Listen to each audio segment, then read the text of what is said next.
He's actually sorting out one giant tub that we filled up from the traps to see how many discs it would be in one tub. And the problem we got is we got to be careful because we get needles and everything else that's mixed in with this debris. So we're only going to do one tub, but the dumpster is full. It is full of the same material.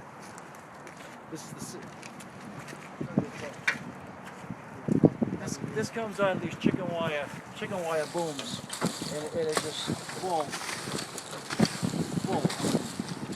just full right through. And the dumpster's the same way.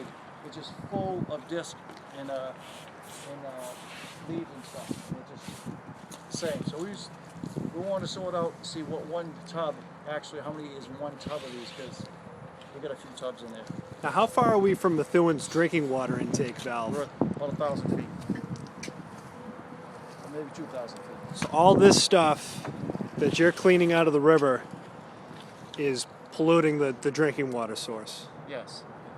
I'll show you some more toxic lemonade over here.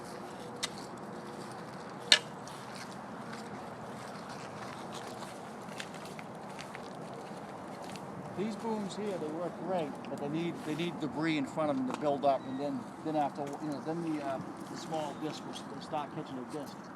Right now the water's calmed down, but a few days ago the water's running really fast. So when it's real fast, those small discs will go underneath until the trash builds up.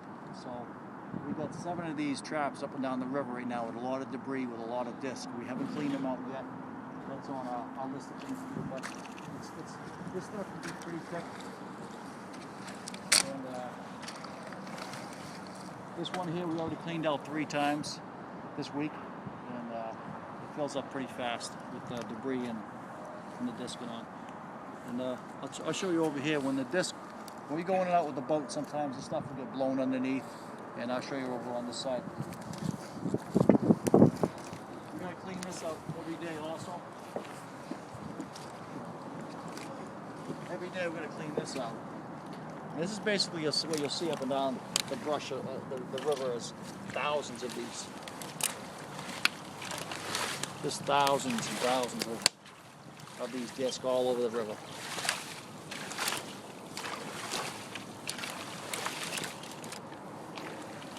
And up in our traps we haven't cleaned out yet. I would imagine I couldn't put a number on how many are still stuck out there in our traps that we have to go with pitchforks to actually clean these things out with the boats. That's the only way we're going to get them out. Pitchforks and skimmers.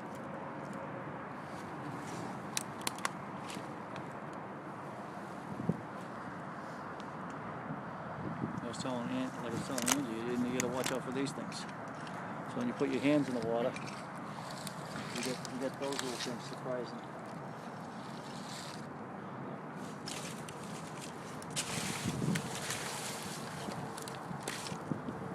And not only did they dump the disc out, they dumped the sewage, and we got all the remains of applicators, condoms, and a little bit of storage. Everything's mixed in one big smorgasbord over here, up and down the river. So when we're cleaning them out, we come across the applicators, the condoms, and unfortunately we got needles all mixed in here too. It's not a job for the average homeowner. Now, what can you say about the help that you guys have gotten? We haven't had any help as of yet. We've been in touch with Hooksett plant. Hooksett come across and said that at this point in time they don't need our assistance, and they're going to do a study on the river and what's going on. I know they hired an outside company since then they hired an outside company, so I know at this point in time no one's come to us and said they're going to help us financially, or so at this point in time we're going to be pulling out of here, and we're going to let these yellow booms soak and keep collecting, and we'll come out on a volunteer basis. Could be once a month or twice a month just to empty them out, and other than that, financially we can't sit out here no more. Have you seen anybody else out here cleaning this stuff? We've been out here 8 days straight, and there's nobody from the EPA, nobody's been coming out here. How many people are in your crew? We've kept it small. We've kept it a 4-man crew for 8 days, and then we had some volunteers come over the weekend to help us out and give us a break. And are you guys getting paid at all for this?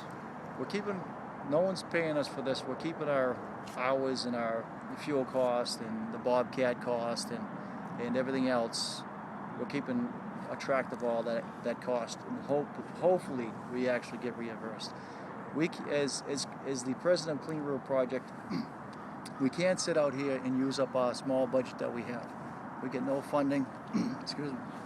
We get no funding. We get no funding from the state or federal government, and everything we raise is, from the small business owners and so forth. So really, we have no big budget.